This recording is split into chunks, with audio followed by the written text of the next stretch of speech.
Sanksi gagal bangkrutkan Rusia, gejolak politik justru mengguncang Eropa. Sejumlah pemimpin mundur. Rusia gagal bangkrut oleh sanksi Eropa dan Amerika Serikat. Sebaliknya sejumlah negara Eropa berkecamuk polemik politik. Eropa telah kehilangan 4 pemerintahan, kata Perdana Menteri Hongaria Viktor Orban berbicara di kota Beltusnen, Rumania. Pada saat yang sama, Viktor Orban mencatat sebagian besar dunia dengan tegas tidak mendukung Eropa seperti Cina, India, Brazil, Afrika Selatan. Dunia Arab semuanya menyendiri dari konflik ini, mereka mengurus bisnis mereka sendiri. Menurut Perdana Menteri Hongaria, strategi Barat pada awalnya didasarkan pada 4 ketentuan. Ukraina dapat menang dengan bantuan infrastruktur Anglo-Saxon dan senjata NATO. Sanksi akan melemahkan Rusia dan mengacaukan kepemimpinan Rusia. Eropa mampu mengelola konsekuensi ekonomi dan menderita lebih sedikit daripada Rusia, dan seluruh dunia akan mendukung posisi Barat, di mana perang melawan Rusia tidak pernah dimenangkan dengan cara seperti itu. Setelah dimulainya operasi khusus militer Rusia untuk denuklearisasi dan desanifikasi Ukraina, Barat meningkatkan tekanan sanksi terhadap Moskow. Aset Rusia senilai ratusan miliar dolar dibekukan. Bank-bank terputus dari sistem SWIFT yang banyak mereka meninggalkan negara itu. Uni Eropa tetap mengadopsi 7 paket sanksi, termasuk embargo batubara dan minyak. Semua ini telah berubah menjadi masalah bagi Barat sendiri, memprovokasi peningkatan tajam dalam inflasi dan harga makanan dan bensin. Terhadap latar belakang ini, Orban telah berulang kali mengkritik kebijakan sanksi Eropa. Menurutnya, dengan memberlakukan pembatasan energi Rusia, Uni Eropa menembaki dirinya sendiri di paru-paru dan sekarang ekonominya tercekik.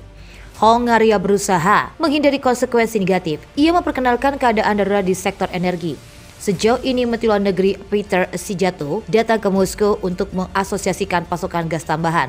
Selain itu, Budapest juga menentang usulan Komisi Eropa untuk mengurangi konsumsi gas sebesar 15% di negara-negara Uni Eropa.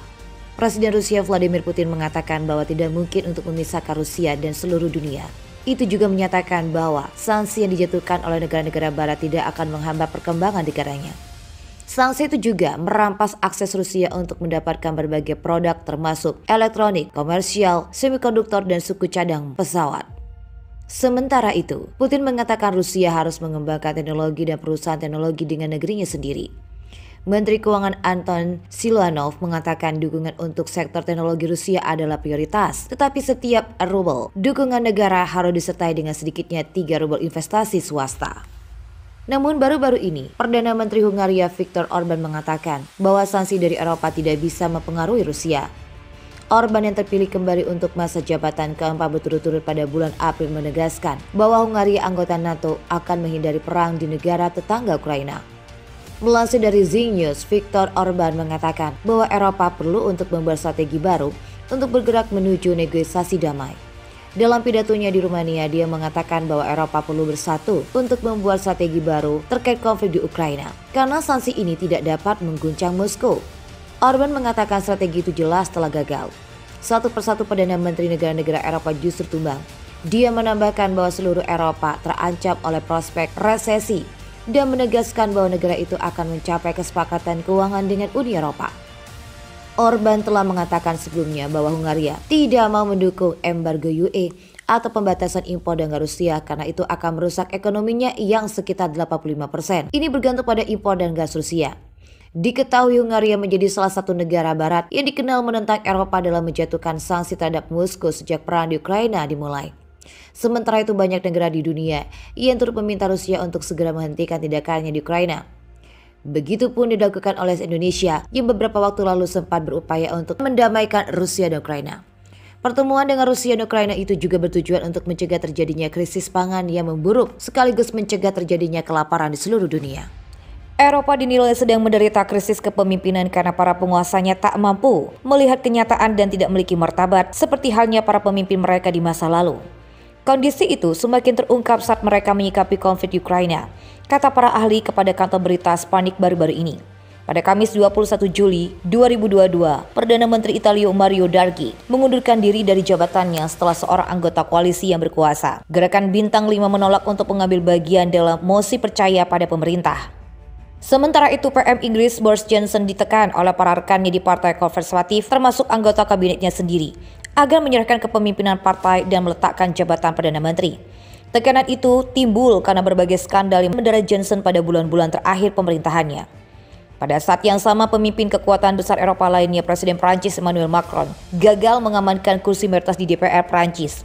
Partai Nasional Rally dan koalisi sayap kiri NUPERS juga memperoleh keuntungan dalam pemilu legislatif Juni lalu. Menurut penulis dan peneliti Thomas Fazzi, keadaan Eropa hari ini adalah semacam krisis organik, rezim ekonomi dan politik neoliberal yang telah menguasai Eropa. Salah satu aspek rezim itu diyakini sebagai pengusiran rakyat secara sengaja dari proses pengambilan keputusan yang demokratis. Hal ini mengakibatkan kelas politik Eropa tak mampu lagi melihat kenyataan di negara mereka. Menurut Fazzi, krisis kepemimpinan di Eropa itu menjadi semakin jelas melihat dengan pecahnya konflik di Ukraina. Para pemimpin Eropa membuat serangkaian keputusan ekonomi bunuh diri yang kerap mereka gembar-gemborkan sebagai sanksi terhadap Moskow. Keputusan itu nyatanya hanya menjerumuskan jutaan orang ke dalam kemiskinan dan kehancuran untuk industri Eropa. Sejarawan Eropa asal Serbia, Srđan Triković, menarik kesamaan situasi geopolitik saat ini dengan krisis rudal Kuba 16. Namun, situasi sedikit berubah semasa Perang Dingin ketika Prancis dipimpin para presiden seperti Charles de Gaulle, Jules Pompidou, Giscard d'Estaing, dan Prancis Mitterrand. Begitu juga pula tatkala Jerman dipimpin Kanselir Jerman Willy Brandt dan Helmut Schmidt. Namun kedua ahli di atas memiliki pandangan yang berbeda tentang bagaimana krisis politik di Eropa saat ini akan terjadi. Fazzi memprediksi gelombang populasi demokrasi di Barat dengan mengatakan bahwa para pemimpin Eropa harus waspada terhadap atau keadaan bisa berubah menjadi lebih buruk. Eropa sendiri yang menurut dengan cepat menolak gagasan pemberontak rakyat sebagai hal yang tidak mungkin.